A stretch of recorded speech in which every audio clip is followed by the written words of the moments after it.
Mais il est où encore ce con? Bah, je suis dans un hôtel. Oui. Bon. Salut, ça va? Vous voulez savoir ce que j'ai lu, c'est ça? J'ai lu Descenders. Le tome 4, il est enfin sorti. J'ai lu directement après l'avoir eu, bien sûr. Comme d'habitude, c'est Jeff Lemire au scénario et Dustin Nguyen au dessin. Qui ressemble à ça, toujours aussi cool. Et on sait enfin ce qui arrive de Team 21 et Team 22. Bah, c'est... Ça, on ne sait pas du coup, là c'est Team 21 ou Team 22. Parce que à la fin du 3, il y en a un des deux qui prend le rôle, on va dire, de l'autre. Et là, on sait comment ça va se finir. Enfin, comment ça va se finir en gros, quoi. Mais sinon, l'histoire, elle se passe toujours au même endroit dans l'espace, parce que c'est un truc de science-fiction. Et ça parle toujours des mêmes personnages. Et ce qui est bien, c'est que vu qu'on en a un par an pratiquement, ils nous mettent un précédemment. Et ça, c'est bien. Parce qu'il y a certains trucs, des fois, quand tu lis, tu fais qu'est-ce qui s'était passé avant? Voilà. Et oui, du coup, on voit toujours les mêmes personnages. Il y a toujours Telsa. J'ai toujours du mal avec elle. Telsa, ouais, Telsa. Telsa. Forer qui est guilty par rapport à ce qu'il a fait aux humains et qui veut se faire payer par les gens. Enfin, qui veut que les gens lui fassent payer, en gros. Je sais pas trop comment expliquer sans spoiler, parce que avec ce que vous avez vu, enfin, ceux qui n'ont pas encore commencé, ça va vous spoiler, et voilà. Bon, je sais pas. Mais dans ce tome, on voit une nouvelle planète, et il y a toujours les autres qui sont dans le gros bordel, quoi, et qui essayent de s'en dépêtrer. Ah oui, il y a Andy qui découvre. Andy, c'était parce que en fait, Team 21, à la base, c'est un robot qui a été créé comme compagnon aux humains. Et les humains ont été exterminés. Et les humains et les robots, ils s'aiment pas du tout. Ouais, c'est sûr. Ok. C'est surtout les humains qui haïssent les robots, généralement. Parce que il y a eu ils ont tué plein d'humains.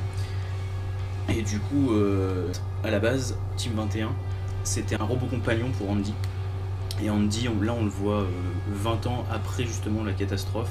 Et il va essayer de retrouver, là, dans celui-là, on comprend qu'il va vraiment essayer de retrouver Team 21 et qu'il sait que la personne qu'il essaye de chercher est Team 21, parce qu'avant il était pas enfin je crois qu'il était pas trop sûr, si je me rappelle bien. Ouais, j'explique pas très bien là. Mais en même temps, essayer d'expliquer quelque chose à partir du tome 4, du coup, avant il y en a 3 autres, sans spoiler, c'est assez compliqué. Du coup voilà. Et Team 21, en fait ils veulent le récupérer parce que ce serait lui qui mettrait fin au monde, on va dire, ouais. On va dire ça comme ça. Ce serait à cause de lui qu'il y ait des robots méchants qui auraient été créés, en fait. Enfin, pas à cause de lui, mais grâce à quelque chose, qu'il a en lui. Et Team 22, comme d'habitude, un gros psychopathe, un gros connard. Ceux qui connaissent Descenders, vous verrez. Si vous auriez pas compris d'ailleurs, Descenders c'est vraiment comme ça. Hein. C'est un truc à lire absolument. Surtout si vous aimez la science-fiction. Enfin, moi je suis pas trop fan de science-fiction, je m'en branle un peu. Mais c'est vraiment super cool. Du coup, même si moi je suis pas trop un fan de science-fiction, et que ça c'est un truc de science-fiction que je trouve vraiment cool, voilà. Et nous avons ensuite fini par Dans l'antre de la pénitence. C'est du Dark Horse Book de base, et c'est Glénat qui nous a donné ça en France.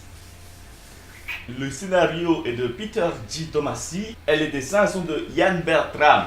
Les dessins qui ressemblent, voilà, c'est tellement magnifique. C'est complètement what the fuck, hein, par contre.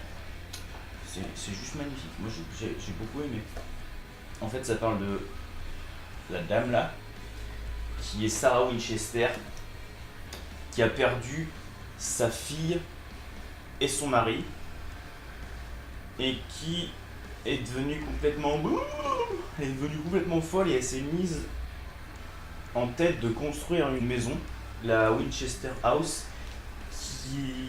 qui a fait agrandir au fur et à mesure, parce que en fait, dans la maison, il y aurait une malédiction de sang qui fait que justement sa fille et son mari seraient emprisonnés, Et si j'ai bien compris, ils pourraient pas passer trop vraiment à l'au-delà.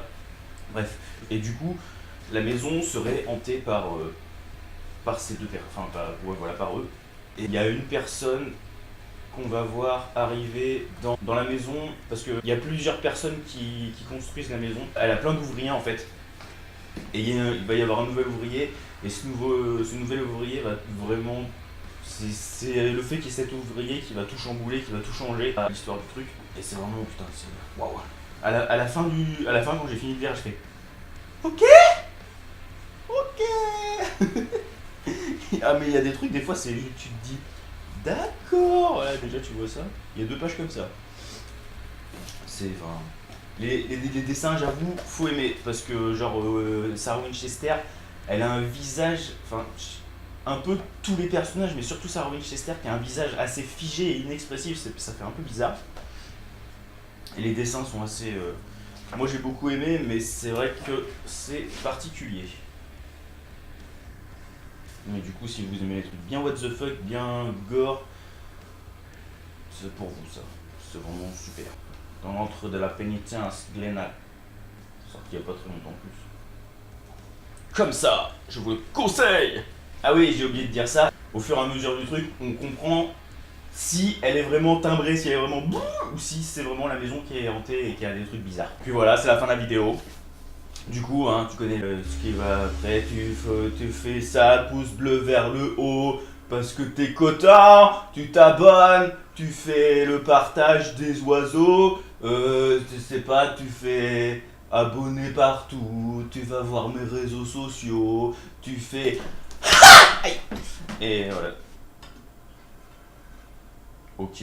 Allez, je te fais des bisous sur l'anus.